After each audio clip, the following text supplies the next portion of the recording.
E amanhã teremos um evento que pode fazer o Bitcoin decidir se ele vai subir seguindo aquele fundo duplo que a gente comentou lá no Telegram, ou se ele vai seguir aquele topo duplo que projeta ele nos trágicos 44 mil dólares. É disso que eu vou falar nesse vídeo. Vou atualizar a análise gráfica do Bitcoin, vou atualizar a análise dos eventos macroeconômicos que aconteceram nos últimos dias e que vão acontecer amanhã e podem impactar todos os mercados. Vou atualizar a análise de sentimento do Bitcoin, vou atualizar a análise das principais altcoins. Mas antes de continuar, meus amigos, não deixem de se inscrever aqui no canal da Aperio no YouTube, ativar o sininho para receber as notificações, deixar o like para dar aquela força, deixar seu comentário aí embaixo, seguir o nosso canal no Telegram, porque lá a gente compartilha as nossas operações. E bora lá atualizar a situação do Bitcoin, que apesar da subida hoje não conseguiu se manter em alta, né? O Bitcoin chegou a bater 59.400 dólares, tá? Muitas pessoas começaram a ficar felizes, né? Porque quando a gente vê aqui o gráfico diário, o gráfico de uma hora, me desculpem, tá no gráfico de uma hora, a gente vê aqui o Bitcoin possivelmente rompendo um fundo duplo, né? Pelo menos era isso que o gráfico parecia estar dizendo ali, principalmente por volta das 1 hora da manhã dessa quarta-feira, tá? Quando o Bitcoin bateu ali nos 59.400, mas por enquanto a gente tá em um ponto aí de decisão, tá? O gráfico, por enquanto, parece estar fazendo aquele movimento que a gente já conhece, que é o pullback, tá? Que é quando o Bitcoin ou qualquer ativo no gráfico, analisado num gráfico, rompe um padrão gráfico, tá? Então ele faz o padrão, no caso aqui um fundo duplo, rompe, volta para retestar aquela região que foi resistência, né? Então é muito comum isso, e aí ele vem a buscar o alvo, tá? Que no caso aqui seria a região dos 62.400. Tainan, mas e aí? Tá voltando demais, não? Pessoal, sinceramente, eu acho que o que vai definir se o Bitcoin vai conseguir subir aqui e formar esse pullback aqui e buscar o alvo é o evento macroeconômico de amanhã. Eu acho que isso tem mais peso sobre o Bitcoin do que o gráfico em si, tá? O Bitcoin nos últimos dias ele vem sofrendo muito com esses boatos e notícias aí de que uma grande quantidade de Bitcoins que estavam presas aí em corretoras, que estavam apreendidas pelo governo alemão, estão sendo vendidos no mercado.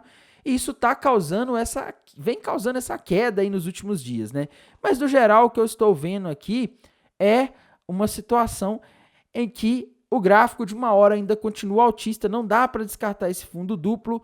E também quando a gente vai para o gráfico diário a gente já tem o contrário, né? O gráfico semanal aqui é mais visível isso que eu estou falando, que é um topo duplo, né? Então a gente tem um fundo duplo ali que aponta para 64 mil e 62.400 dólares, e ao mesmo tempo a gente também tem um topo duplo aqui, que no caso aponta para 44 mil dólares, né? Então a gente tem dois padrões gráficos aqui contraditórios, tá? Ambos em tempos gráficos diferentes, e na minha visão o que vai definir são os dados de inflação de amanhã, e eu vou mostrar para vocês o porquê, pessoal.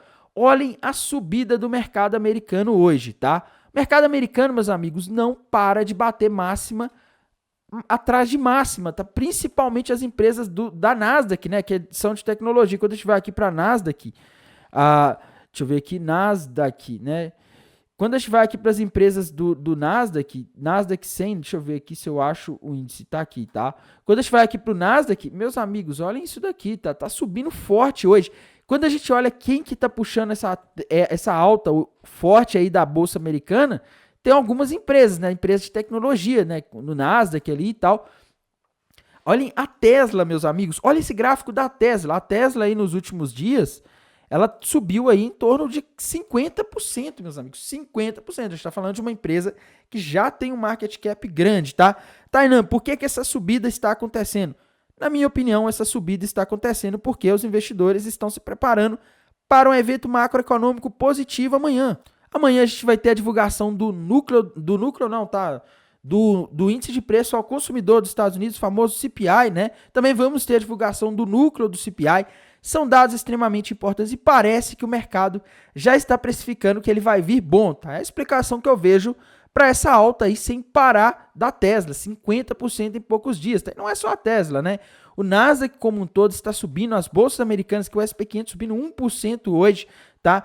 A gente teve falas do Jerome Powell hoje, presidente do Banco Central dos Estados Unidos.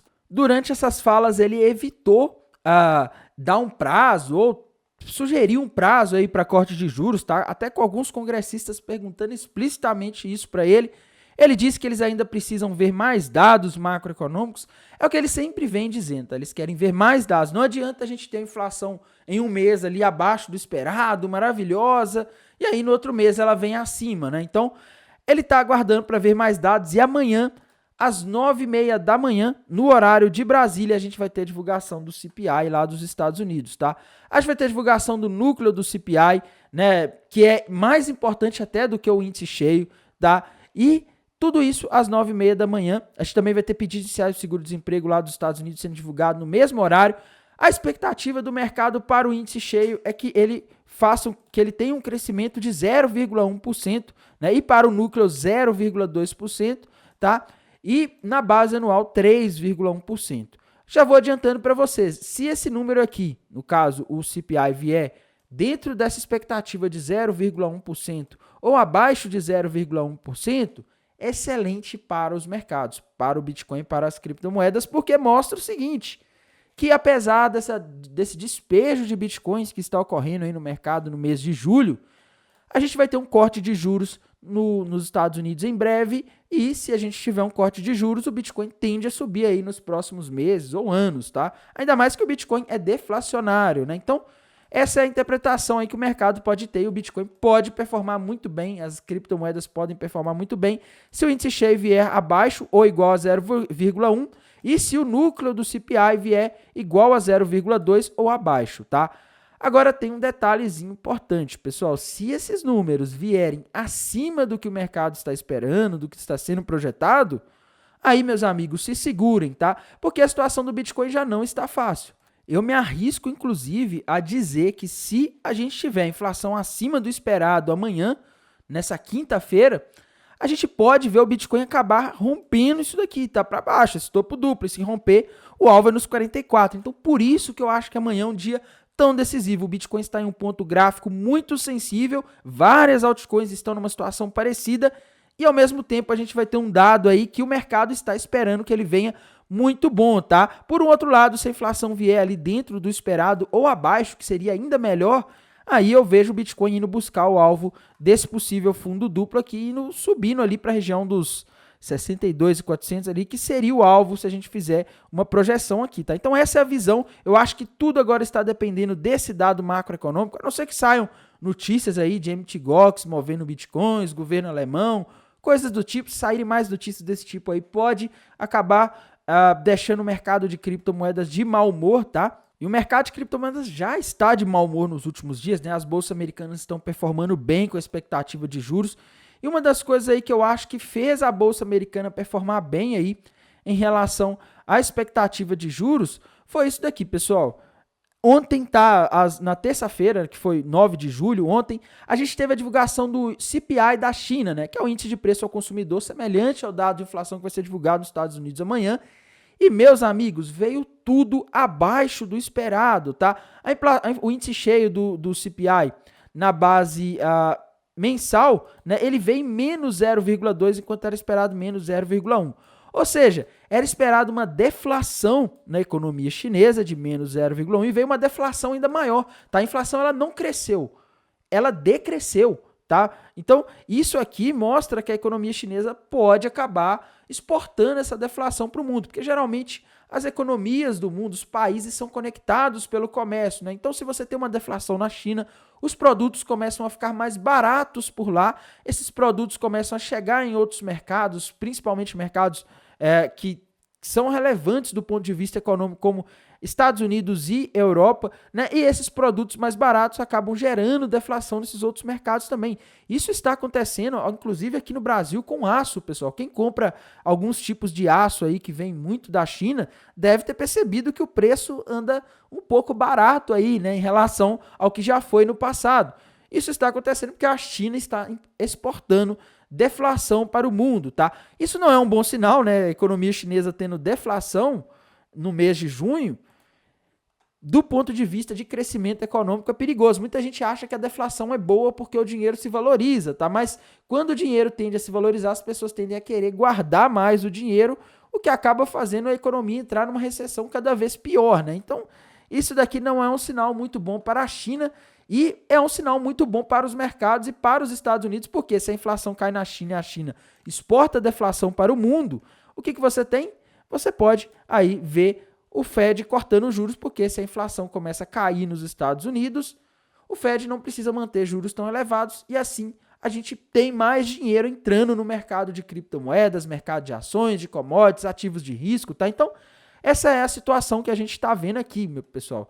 A situação parece boa aí para o Bitcoin, tá? Vamos ver como vão vir esses dados amanhã. Não tem como adivinhar, né? A gente nunca sabe. A gente teve o petróleo subindo forte aí algumas semanas atrás. Isso pode ter algum impacto aí no CPI, principalmente no índice cheio, tá? E a gente também não pode deixar de olhar aqui para os indicadores do TRDR. Quando a gente vai aqui para os indicadores de sentimento, meus amigos, a gente tem long short ratio ali acima de 2, tá? Mostrando que a gente tem mais pessoas apostando na alta do que apostando na queda dentro da Binance Futures, e o Open Interest em 82, tá? Então tá equilibrado isso daqui, não tá uma coisa muito absurda, né? Mas no geral o que eu tô vendo aqui é ainda mais pessoas apostando que o mercado, que o Bitcoin, no caso, vai subir do que ele vai cair, tá? Então isso me dá uma certa preocupação, porque geralmente quando você tem mais pessoas apostando que o mercado vai cair, né? Que o mercado vai subir, aliás, as baleias costumam jogar para baixo. Ontem eu tinha mostrado para vocês, a gente teve ali o long short ratio caindo,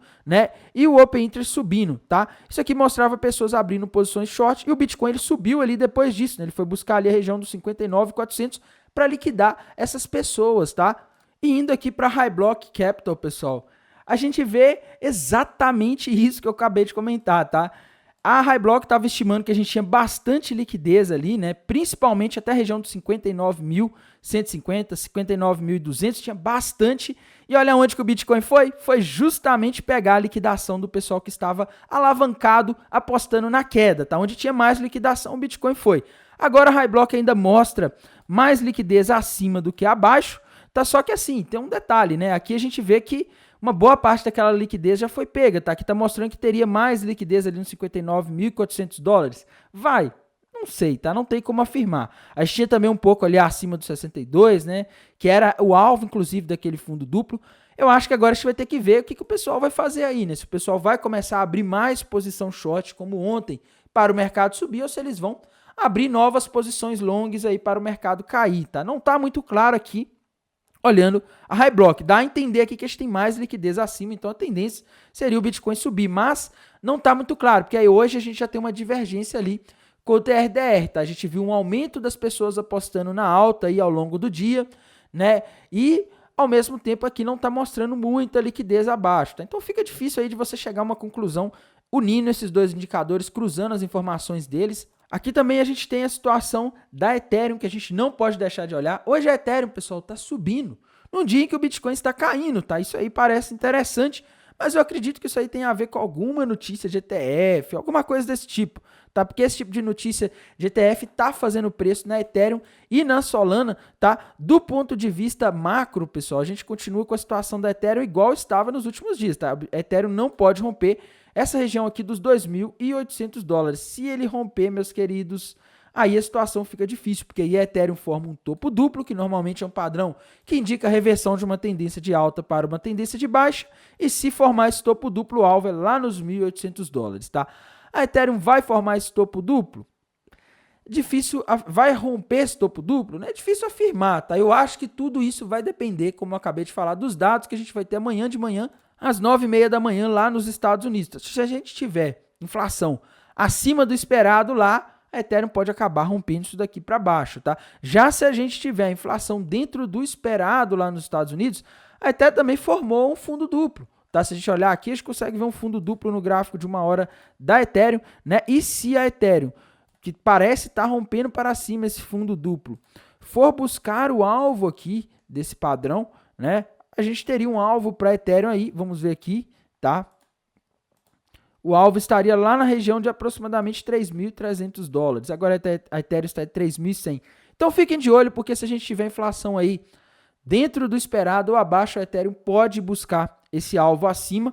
A gente tem esses dois cenários, infelizmente, né, pessoal? Acho que tudo vai depender muito desses dados de inflação, mas esses são os pontos aí que a Ethereum pode buscar, tá? Então, a Ethereum está em pontos decisivos também. Outra criptomoeda que a gente não pode deixar de comentar é a Solana, né? Solana também está aí tendo uma performance meio confusa, tá? Na Solana eu já não consigo enxergar um fundo duplo. O que eu enxergo aqui na Solana é uma possível cunha ascendente, tá? Que normalmente é um padrão que indica queda. Então, O gráfico da Solana ele não está muito bonito igual o da Ethereum. O gráfico da Ethereum está bem mais legal, né? Tá ali no gráfico de uma hora um fundo duplo ali rompido para cima já, ou rompendo pelo menos, né?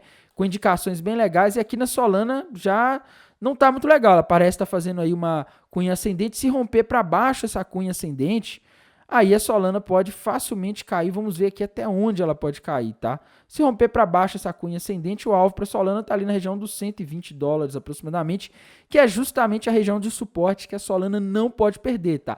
Assim como a Ethereum, como o Bitcoin, como a maioria das altcoins, a Solana está formando aqui um possível topo duplo, que é um padrão que normalmente marca a reversão de uma tendência de alta para uma tendência de baixa.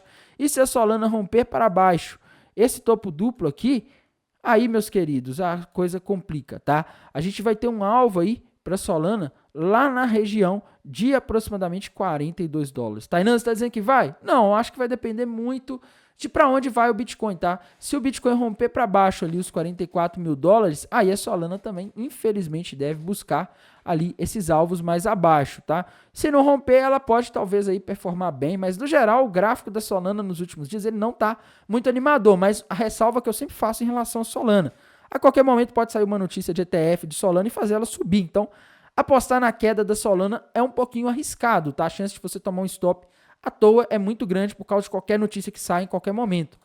Outra criptomoeda aí que a gente não pode deixar de comentar é a Binance Coin, que é uma moeda aí também muito relevante no mercado como um todo, né? E a Binance Coin está se segurando ali no suporte, tá? Por enquanto não rompeu para baixo o suporte, ela está bem firme aí, né? Mas se a Binance Coin perder esse suporte aqui, dá para desenhar também um topinho duplo ali na Binance Coin, tá? Então se ela rompe para baixo isso daqui, meus amigos, aí a gente teria um alvo para a Binance Coin lá na região, vamos ver aqui, projetar de forma conservadora, né?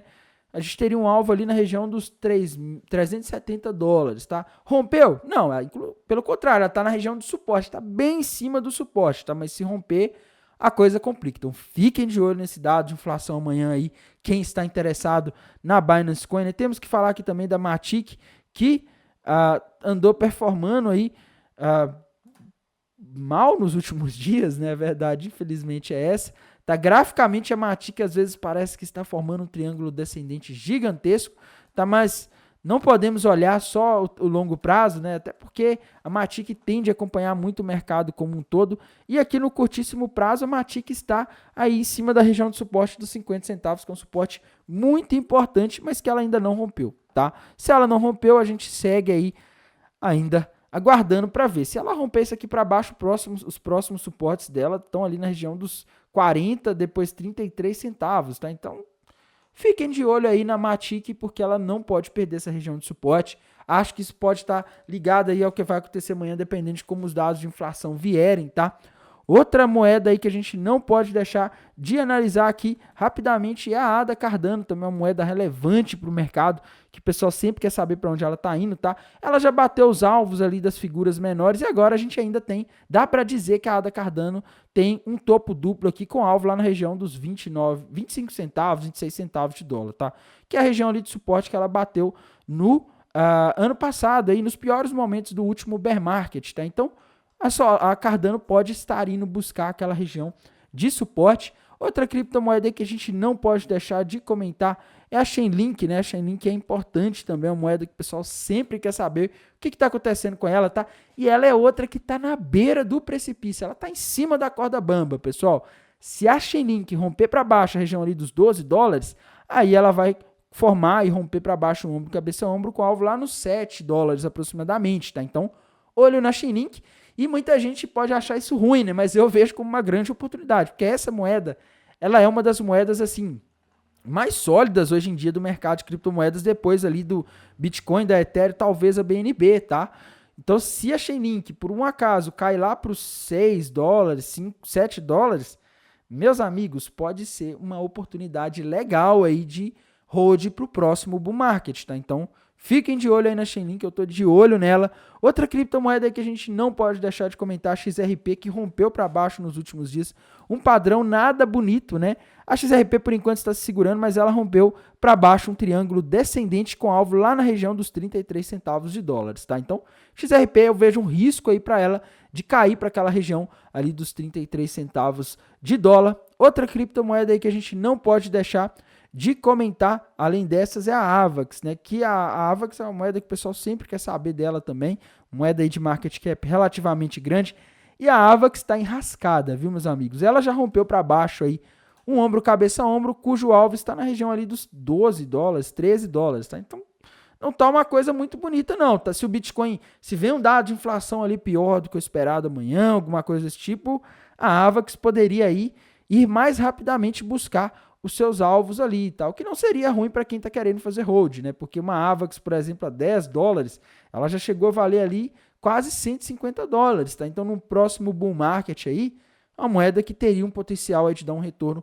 interessante, tá? Então, fiquem de olho aí nos gráficos da AVAX, da Cardano, da maioria das altcoins. Vamos ficar de olho também nos dados macroeconômicos. Assim que sair, eu jogo lá no canal do Telegram, o link vai estar embaixo. No mais, desejo a todos uma excelente noite, um bom descanso e bons negócios. Até mais. Tchau.